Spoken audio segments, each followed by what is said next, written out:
तो ये रहा हमारा सोलर पीवी सिस्टम, जिसमें 6 पैनल लगा हुआ है और 6 पैनल को भी सीरीज कर दिया गया है। और आप लोग साइड में जो देख रहे हैं ये रॉड, ये है हमारा लाइटनिंग अरेस्टर, जो है कि इसको हम लोग हिंदी में बोलते हैं त्वरित चालक, जो कि हमारा आकाशीय बिजली को एब्जर्व करके इसको ग्राउंड कर देता है। इसको कभी भी हम लोग लगाते हैं तो प्लांट से ऊपर ही लगाते हैं।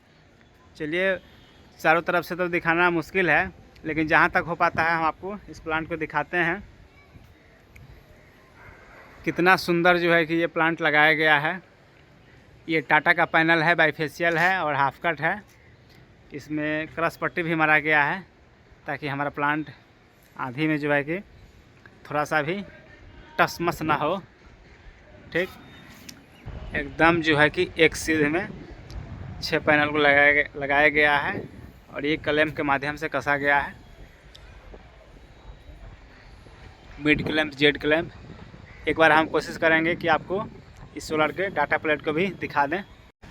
तो ये है हमारा टाटा पावर का ये सोलर और ये रहा इसका डाटा शीट। मॉडल नंबर है, सीरियल नंबर है और ये है डाटा शीट आपका, आप लोग देख सकते हैं। स्वागत है हमारे YouTube channel Sachin energy solution में। तो आज के इस वीडियो में हम आपको दिखाने वाले हैं 3 किलोवाट का सोलर पीवी सिस्टम। तो 3 किलोवाट सोलर पीवी सिस्टम में क्या क्या इक्विपमेंट लगा हुआ है, सबसे पहले हम जानते हैं। तो ये रहा हमारा AJB, इसको हम लोग एरे जंक्शन बॉक्स बोलते हैं। ये है हमारा टाटा पावर सोलर, यानी टाटा कंपनी का ये जो कि हमारा AJB है। और ये है हमारा सोलिस कंपनी का इन्वर्टर, ये भी टाटा से ये है मर्ज है, टाटा पावर सोलर, ये भी इस पर भी लिखा हुआ है। और ये है हमारा ACDB, यानी कि इसको हम लोग AC डिस्ट्रीब्यूशन बॉक्स बोलते हैं। अब चलिए इसके फुली वायरिंग समझाते हैं कि इसका वायरिंग कैसे किया जाता है, इन्वर्टर को ऑपरेट कैसे किया जाता है, आज का जनरेशन क्या है, टोटल जनरेशन क्या है, मंथली जनरेशन क्या है, मतलब कैसे हम देखते हैं। आज टोटली हम आपको इस वीडियो में बताएंगे स्टेप बाय स्टेप। तो इसका वायरिंग पहले हम समझते हैं कि सबसे पहले इसका वायरिंग कैसे किया जाता है। तो ये है हमारा AJB बॉक्स, यानी एरे जंक्शन बॉक्स। तो हमारा 3 किलोवाट में 6 पैनल लगा हुआ है, जो कि हमारा टाटा का पैनल है, बाईफेशियल पैनल है। और एक पैनल की वाटेज है 570 वाट। तो 570 वाट के जो 6 पैनल लगा हुआ है उसको हम लोग सीरीज में कनेक्ट कर दिए हैं, यानी एक का नेगेटिव दूसरे का पॉजिटिव से ऐसा ही करते हुए हम लोग 6 पैनल को सीरीज में कनेक्ट कर दिए हैं। वहाँ से हमारा आउटपुट होकर के आया है एक नेगेटिव और एक पॉजिटिव, तो वो आ करके हमारा AJB बॉक्स में कनेक्ट हो गया है। अब कैसे कनेक्ट हुआ है, कहाँ पर कनेक्ट हुआ है, चलिए हम आपको इसको खोल करके दिखाते हैं। तो ये है हमारा फाइबर का बॉक्स, इसको हम लोग स्क्रू ड्राइवर के सहायता से यहाँ से हम लोग खोल लेते हैं। खोलने के बाद हम इसको ढक्कन को हटा दिए। अब चलिए इसके अंदर क्या क्या है पहले हम आपको समझाते हैं। ये है हमारा फ्यूज, जो है कि 1000 वोल्टेज DC, यानी 1000 DC वोल्टेज पे ये काम करेगा। और 32 एम्पियर का ये जो है कि हमारा फ्यूज है। ठीक, और ये है हमारा SPD, यानी इसको हम लोग बोलते हैं सर्ज प्रोटेक्शन डिवाइस। आप लोग सुने होंगे MCB के बारे में।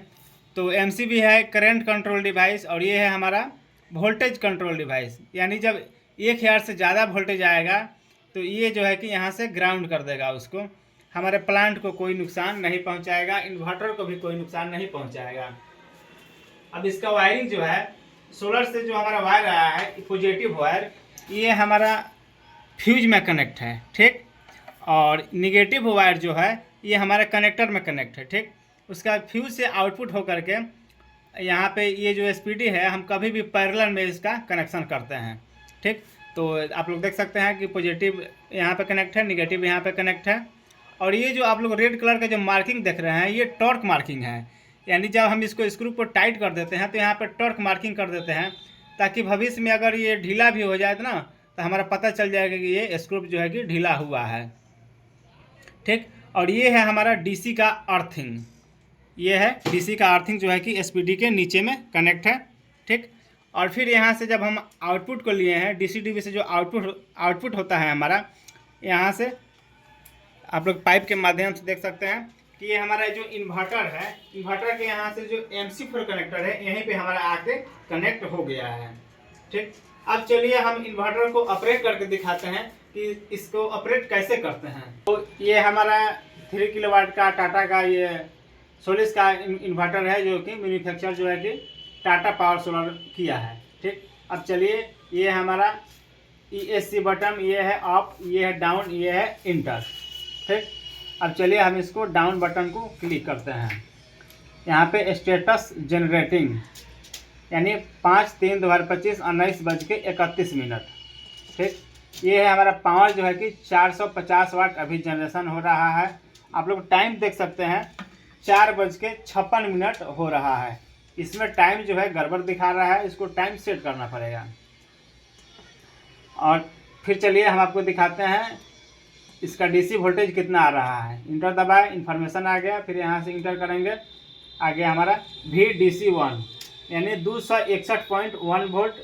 वोल्टेज थोड़ा सा फ्लैक्चुएट करते रहता है। ठीक, और ये हमारा जो करंट है 2.0 एम्पियर अभी करंट जनरेशन हो रहा है।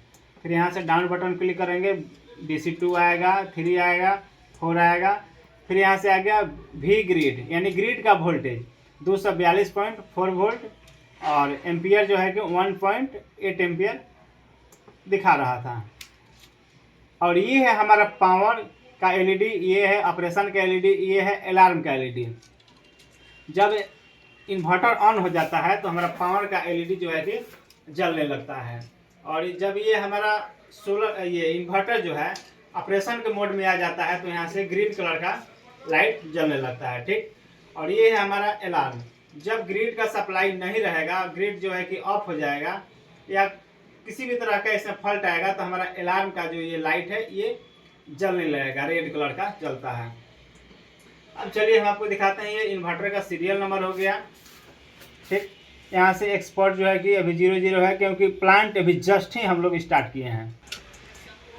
अब चलिए हम देखते हैं कि हमारा कितना जनरेशन अभी तक हुआ है। Total generation 0। तो अभी जस्ट ही हम इस प्लांट को ऑन किए हैं तो अभी 0 दिखाएगा। दिस मंथ मतलब इस मंथ में कितना जनरेशन हुआ है, लास्ट मंथ मतलब लास्ट मंथ में कितना जनरेशन हुआ है। ठीक, टुडे यानी आज कितना जनरेशन हुआ है, तो अभी तो 0.3 किलोवाट जो है कि जनरेशन हुआ है। स्टार्ट यानी कल का भी हम लोग देख सकते हैं। तो यही सब है इसमें। अब चलिए हम दिखाते हैं कि ये क्या है। तो ये है हमारा डाटा लॉगर, इसको हम लोग डाटा लॉगर बोलते हैं, जो कि सोलिस का है। इसमें हम एक सिम कार्ड डालते हैं और मोबाइल में इस एप्लीकेशन को डाउनलोड करके हम लोग जो है कि देख सकते हैं कि हमारा प्लांट कैसे काम कर रहा है, कितना समय में कितना जनरेशन किया है। चलिए अब इस इन्वर्टर का जो है ये है आउटपुट, ये है हमारा AC होल्डर। यहाँ से 3 वायर निकला हुआ है, जो कि हमारा एक न्यूट्रल है, एक फेज है और एक जो है कि हमारा अर्थिंग है। यानी इस इन्वर्टर में एक AC अर्थिंग का भी ज़रूरत पड़ता है। तो ये इन्वर्टर का जो ये AC होल्डर है, यहाँ से आउटपुट करके इस पाइप के माध्यम से यहाँ पे लाया गया है। ये हमारा AC/DB है, अप टू 5 किलोवाट 1 फेज, यानी सिंगल फेज का ये जो है कि हमारा AC/DB बॉक्स है। अब इसका वायरिंग कैसे किया जाता है इसको भी हम खोल करके आपको दिखा देते हैं। ये स्क्रू ड्राइवर के माध्यम से इसको खोला जाता है और बहुत ही सावधानी पूर्वक खोलना पड़ता है, क्योंकि ये जो है आपका प्लास्टिक का रहता है। थोड़ा सा भी अगर ज़्यादा ज़बरदस्ती करिएगा तो ये नॉब खराब हो जाएगा, फिर कभी खुलेगा नहीं और ये कभी फिर टाइट भी नहीं होगा। चलिए खोलकर हटा दिए हैं। इन्वर्टर से जो हमारा AC वायर आया हुआ है ये है हमारा MCB। तो MCB में ये है हमारा न्यूट्रल वायर, न्यूट्रल में कनेक्ट है, और ये है हमारा फेज वायर, फेज में कनेक्ट है। और ये हम 3 किलोवाट के लिए लगाए हैं C32 जो है कि मतलब 32 एम्पियर का ये हमारा MCB है, जो कि HPL कंपनी का है। और ये है हमारा SPD आपको हम DC/DB में बताए थे कि SPD का क्या क्या है। चलिए फिर से ही बता देते हैं कि ये है हमारा वोल्टेज कंट्रोल डिवाइस। जब हाई वोल्टेज आता है तो ये जो ग्रीन है ये रेड हो जाएगा, जब ये ख़राब हो जाएगा ना तो ये रेड हो जाता है, और जब हाई वोल्टेज आता है तो उसे ये सुरक्षा प्रदान करता है। तो यहाँ से हमारा एमसीबी में इन हुआ है, एमसीबी में जो वायर इन हुआ है ये हमारा सोलर से आया हुआ है, और इसके ऊपर से जो है कि आकर के ये पैरेलल में कनेक्ट है, और फिर ये हमारा कनेक्टर में कनेक्ट हो गया है। अब कनेक्टर से जो वायर हमारा आउटपुट होता है ना, यही वायर हमारा चला जाता है नेट मीटर में, यानी ग्रिड वाला जो मीटर होता है उसके आउटपुट में इस वायर को हम लोग कनेक्ट कर देते हैं। एक चीज़ और है, ये इसमें हम लोग अर्थिंग का भी कनेक्शन किए हुए हैं एसीडीबी में, यानी ये जो एसीडीबी है इसका आप लोग देख सकते हैं अर्थिंग का ये सिंबल है, इसमें अर्थिंग भी कनेक्ट है, जो हम लोग ज़मीन में इस वायर को ले जा करके ग्राउंड कर दिए हैं। ठीक, बहुत लोगों का क्वेश्चन रहता है कि सर हम इसमें अगर सोलर मीटर को लगाना होगा तो हम कैसे लगाएंगे। तो सोलर मीटर कैसे लगाया जाता है, मान लीजिए ये हमारा हो गया ऑन ग्रिड इन्वर्टर और ये हो गया हमारा एसीडीबी बॉक्स, तो जस्ट इसके बीच में हम लोग सोलर मीटर यानी ये चेक मीटर जो होता है उसको लगाते हैं। यानी इसमें का ये इन्वर्टर का जो आउटपुट निकलता है ये हमारा चला जाता है यहाँ पे जो मीटर लगेगा उसके इनपुट में, और फिर सोलर मीटर से जो आउटपुट होगा वो हमारा चला आएगा एसीडीबी बॉक्स में। तो यह वीडियो आपको कैसा लगा, अगर अच्छा लगा हो तो वीडियो को एक लाइक जरूर कर दें, और आप हमारे चैनल पर नए हो तो नीचे लाल बटन को दबाकर चैनल को सब्सक्राइब जरूर कर लें। फिर मिलते हैं अगले वीडियो में, तब तक के लिए धन्यवाद। ये रहा हमारा 3 किलोवाट का ऑन ग्रिड इन्वर्टर, जो कि हमारा सोलिस कंपनी का इन्वर्टर है। इस पे लिखा हुआ है manufactured for Tata power solar, India's number 1 solar rooftop company. यानी ये जो इन्वर्टर है टाटा ने मैन्युफैक्चर किया है, कंपनी है सोलिस का। अब इसके डाटा प्लेट को भी हम दिखा देते हैं कि इसका डाटा प्लेट क्या है, क्या क्या लिखा हुआ है। तो कैमरामैन चाहेंगे थोड़ा सा ये डाटा प्लेट की तरफ लाएं। तो ये है हमारा सोलिस का लोगो, उसके बाद मॉडल नंबर है इतना, ये है test item description, on grid maximum input या रेटेड वोल्टेज डीसी 500 से 330 वोल्ट, यानी 330 से हम लोग जो है कि 550 वोल्ट तक इसको दे सकते हैं। एमपीपीटी वोल्टेज रेंज है डीसी 80 से 500 वोल्ट।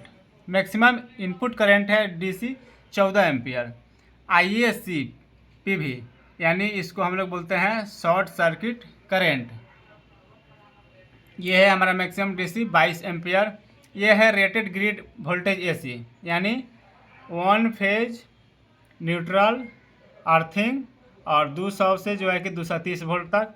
रेटेड ग्रिड फ्रीक्वेंसी है 50 से 60 हर्ट्ज, 50 या 60 हर्ट्ज। रेटेड आउटपुट पावर है 3000 वाट, यानी 3 किलोवाट। ये है हमारा maximum AC output active power 3300 watt. ये है हमारा maximum AC output apparent power 3300 VA। ये है हमारा maximum continuous output current AC 15.7 ampere. अब ये जो है कि अब उसका सीरियल नंबर है, बाकी सावधानी उधानी लिखा हुआ है। ये इसका बारकोड है, क्योंकि टाटा ने इसको मैन्युफैक्चर किया है तो ये पता होना चाहिए कि सबसे अलग है।